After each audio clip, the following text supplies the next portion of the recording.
Isaiah White's the greatest player in the USFF. 8 championships to his name. Shrieking Robert Ory noises. Cameron Cade wants to be just like him. He's been groomed from an early age. But the only way to beat him is to be better. But it will not be easy. Oh, no, no. Will Cameron be the greatest of all time? Or will he flame out like so many others? This ain't no easy ride, ain't no smooth sailing, no guts, no glory, you will not survive. Oh, this CTE will dominate you, but if you win, you will be the GOAT. If you win, you'll be the GOAT. You'll be HiM, which is the villain from Powerpuff Girls. Oh wait, it's also the name of a band that has done a lot of songs, and I don't think I can name a single goddamn one. And HiM is also the newest horror movie from filmmaker Jordan Peele. That is, producer Jordan Peele. I want you to remember that. Look just ever so under the covers of the advertising, and you will see that Jordan Peele only produced this. I have to think that Jordan Peele probably just wants to produce any horror IP that he can before he comes up with another masterpiece like Get Out or Us or Nope.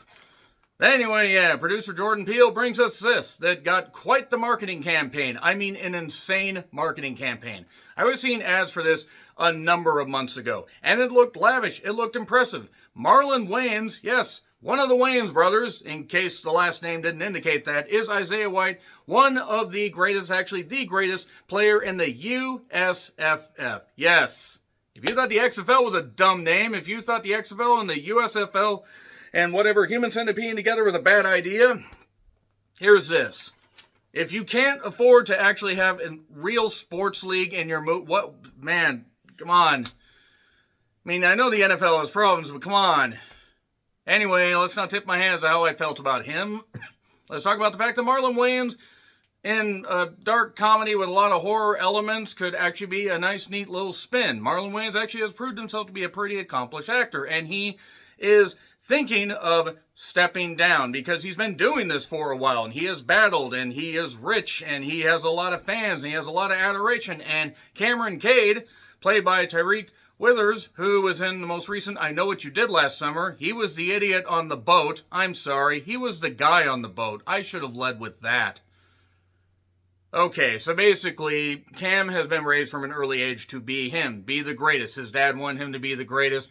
And we see an opening with this for the San Antonio Saviors. No, really, the Saviors.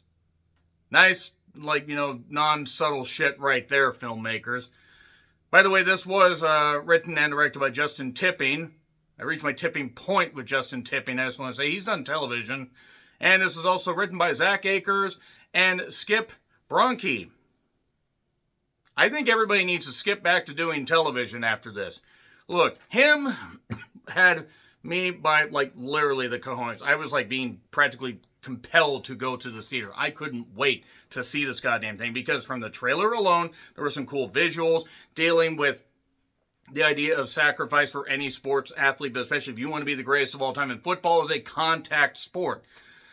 The injuries to legs, to arms, especially the head-on-head collision, even though they're trying to make it safer, like making a safer cigarette, as some sports analysts have said, or analysts, because analysis doesn't actually make any sense, it basically can still be something very damaging. CTE is a real goddamn thing, and there's all these things mixed into this film that ends up being a fucking hodgepodge of ridiculousness, and not even good kind of ridiculousness, not even anything that feels earned. Everything about this feels like a failed genetic experiment, like something that got slopped out at the end of The Fly. I am not going to mix words here. This was such a titanic disappointment that anybody that told Tyreek Withers he should be a leading man at this point needs to be examined. Punch in the throat or have their head examined for possible CTE. Is CTE genetic? Because I think anybody that thought that, even his agent, needs to be examined for that. Marlon Wayans' performance is completely wasted here. Julia Fox, I gotta say, where has she been hiding all that? My God, what an absolute beauty she is. I'm not even going to hide how I feel about this. I hated him. I hated it. And I love the idea of it. And I love the idea that they could maybe explore this, of how tough it is to be such a successful athlete, but this movie does none of that. None of it feels earned. And he has absolutely no charisma. He is a vacuum of charisma. He basically sucks all the charisma out of the goddamn room, where Marlon Wayans, who's an accomplished actor, really tries.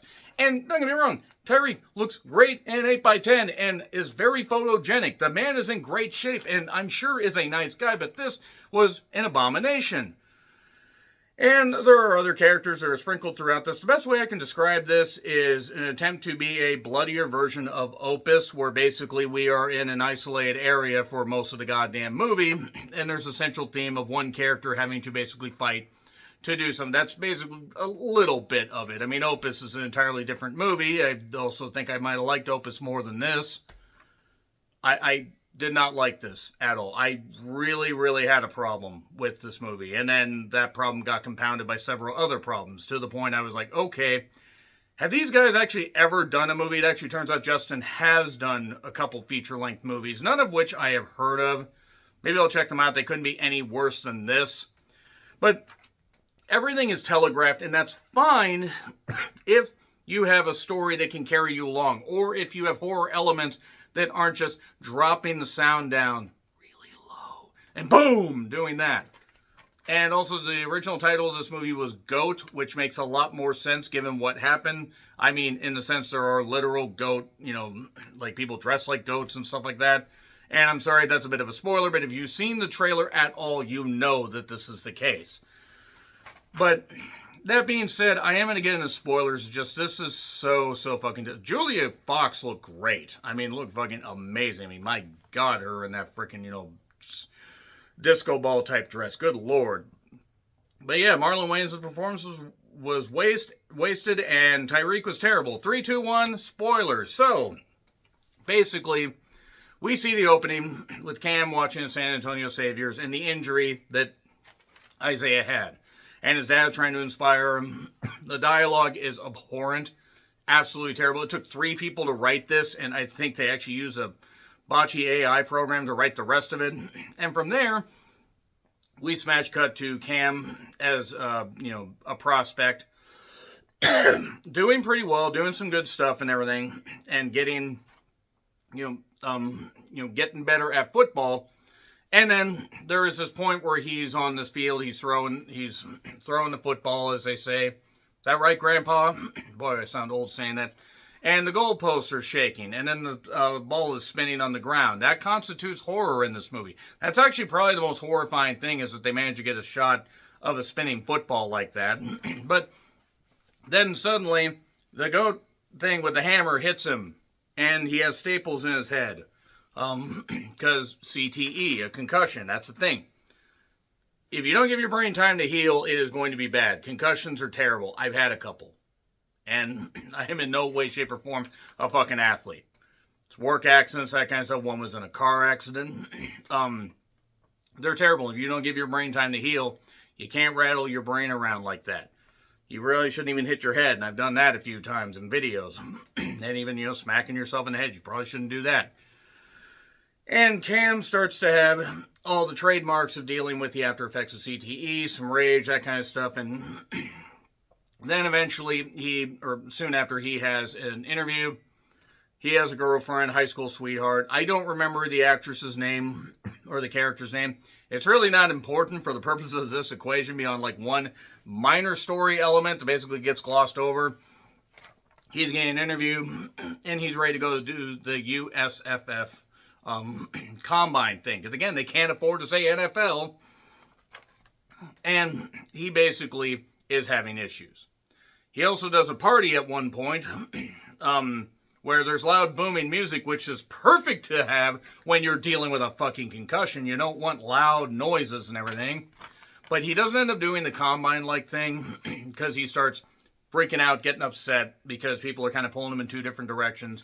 And he starts bleeding from the staples. That's a good sign. He's bleeding from the brain already. And then he does a party. He does this stuff. And by the way, when the goat hit him in the goddamn head with the hammer, that was the smash cut to the title. Not creative, by the way. And the goat thing was not scary at all.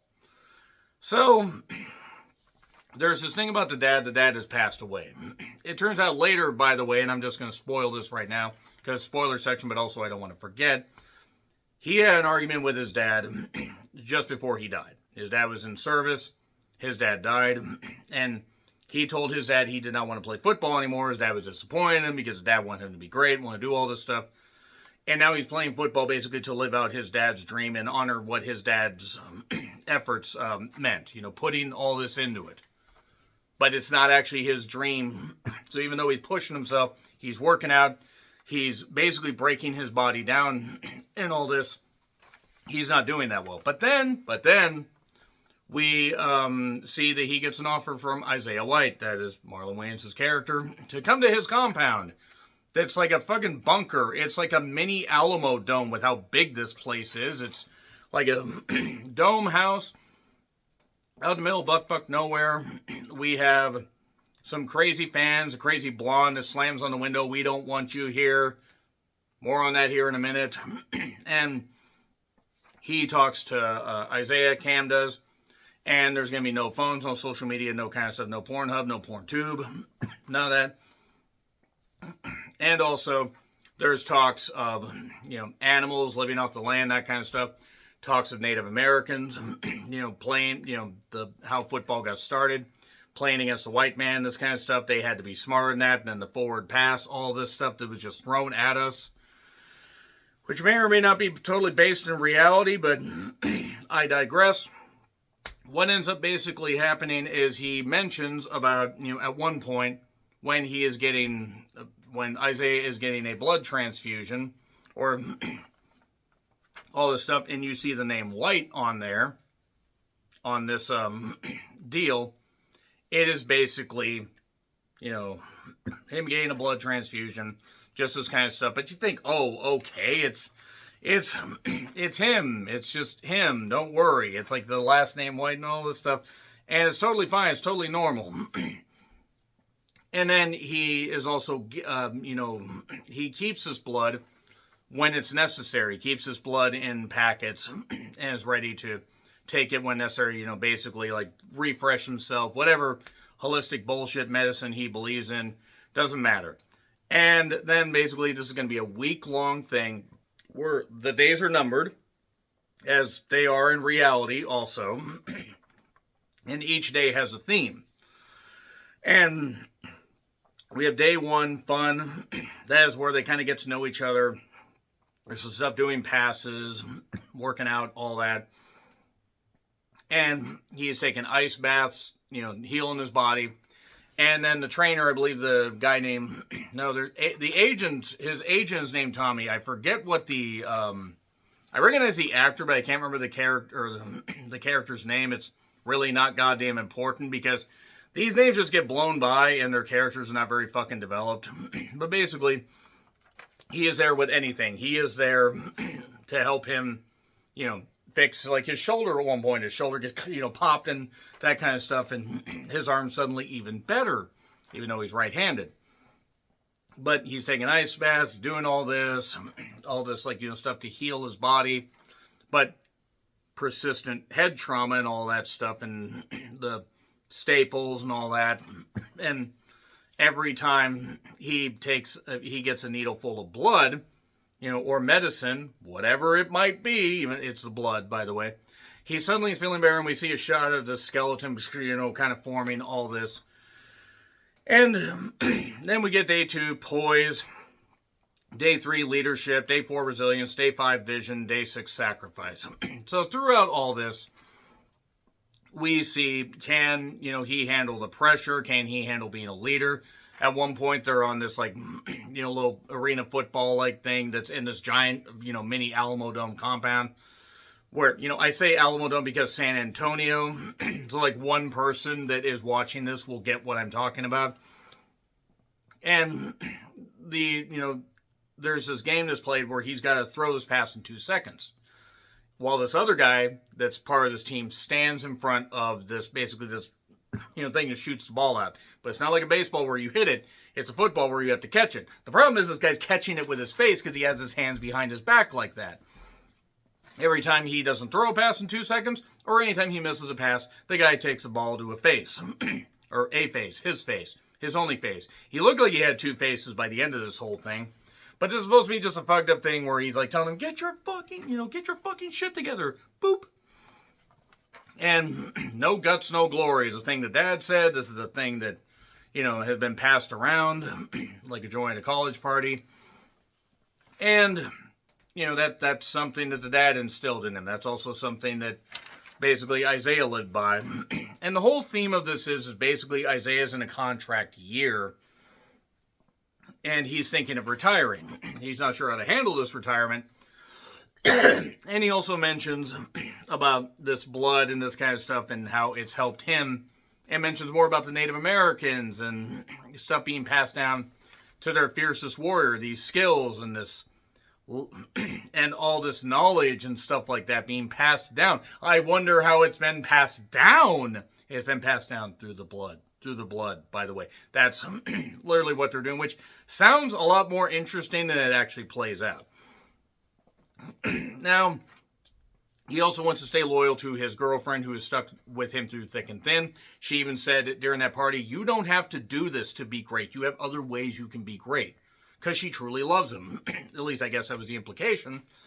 And then he was getting, almost boot camp-like stuff. He was basically getting forced over his head-on-head collisions right after the trainer for Isaiah said, the human skull's not meant to collide with things. And no, it's not.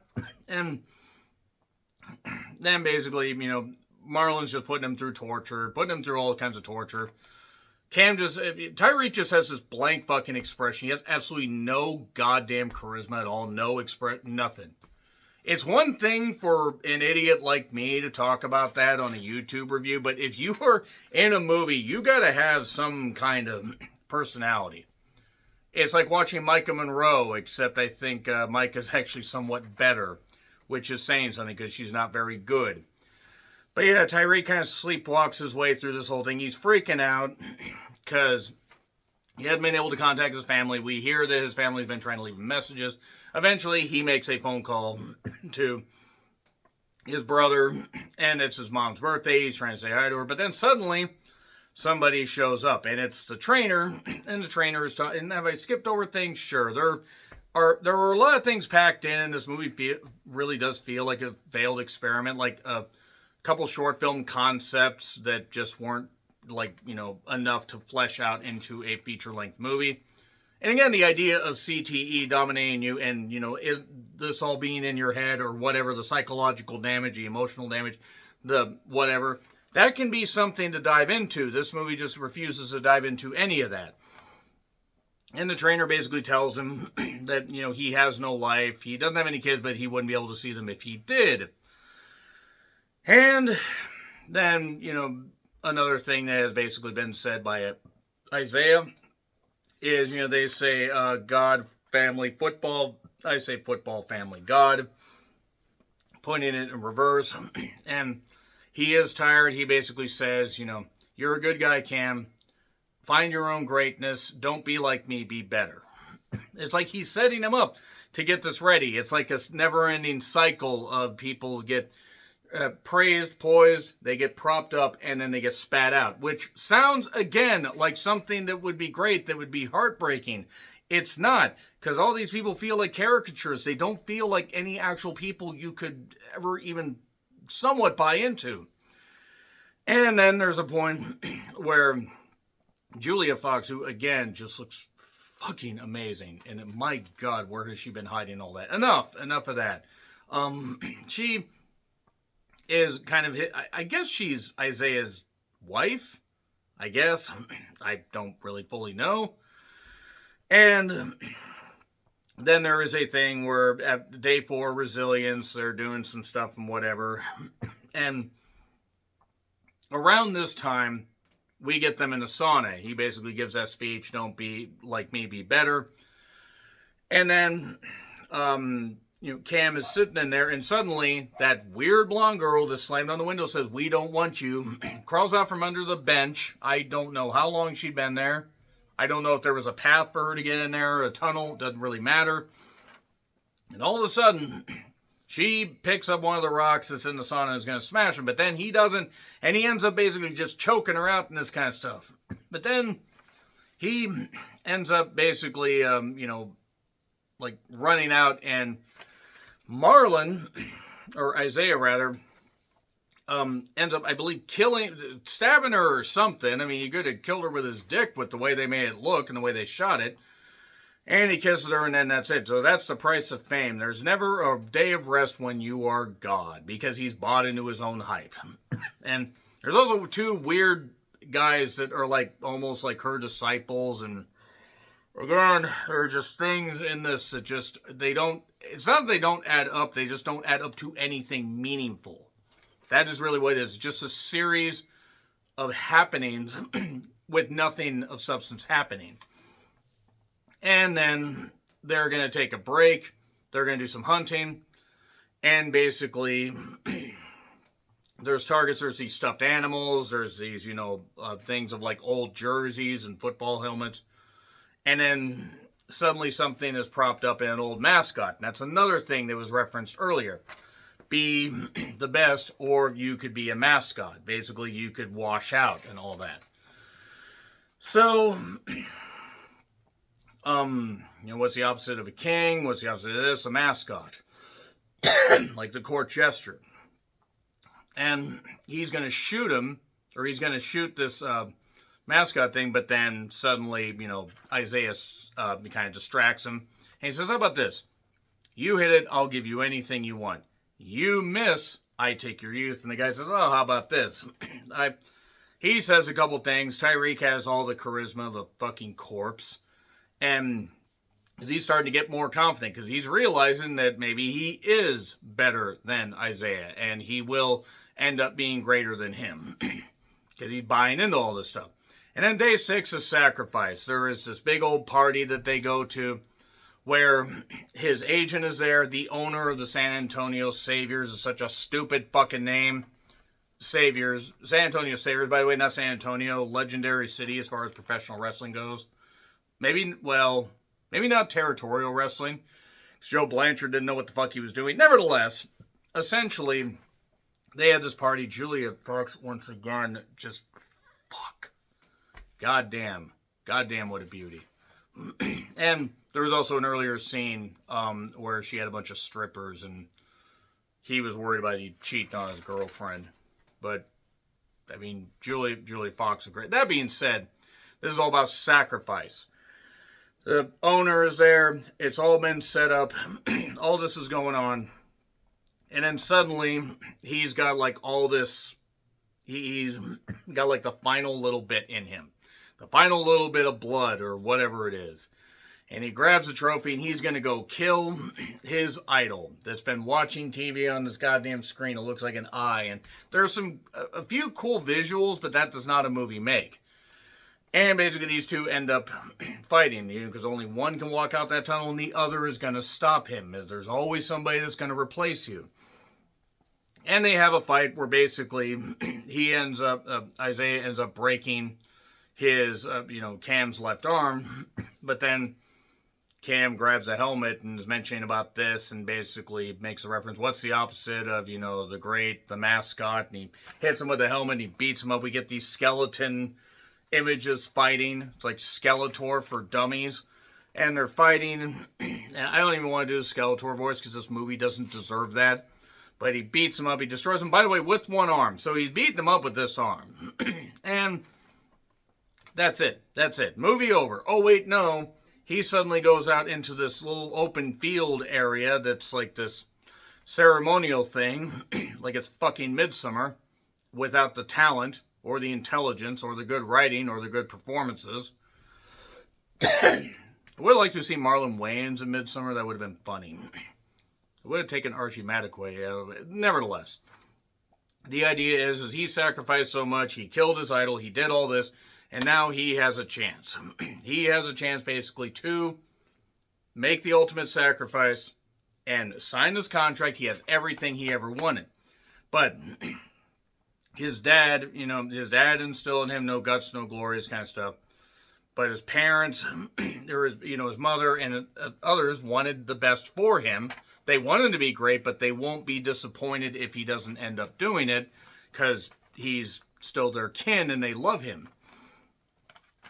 And he decides, even though he's got a busted arm and he's got like a giant sack almost of fluid, like John Cena from SummerSlam 2013, he ends up, the goat guy's behind him and is going to hit him with the hammer, or stab him with a sword this time. And there are these cheerleaders with weird facial masks and drummers and that kind of stuff. And there's all these people dressed up like Viking goats, including his agent and the owner. And then basically he decides, you know what? No, I'm not going to sign the contract. Julia Fox, by the way, if that dress plunged any lower, they'd be all hanging out.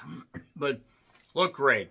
Nevertheless, he's going to sign the contract, but then he decides not to. He takes the hammer, by the way, that he's been hit with constantly, and decides to turn the CTE on everybody and kills the goat guy. And then starts murdering everybody, except his own agent. And I'll tell you what happened in a second. But he even kills the owner. Julia Fox trips and kills her and stabs herself on accident.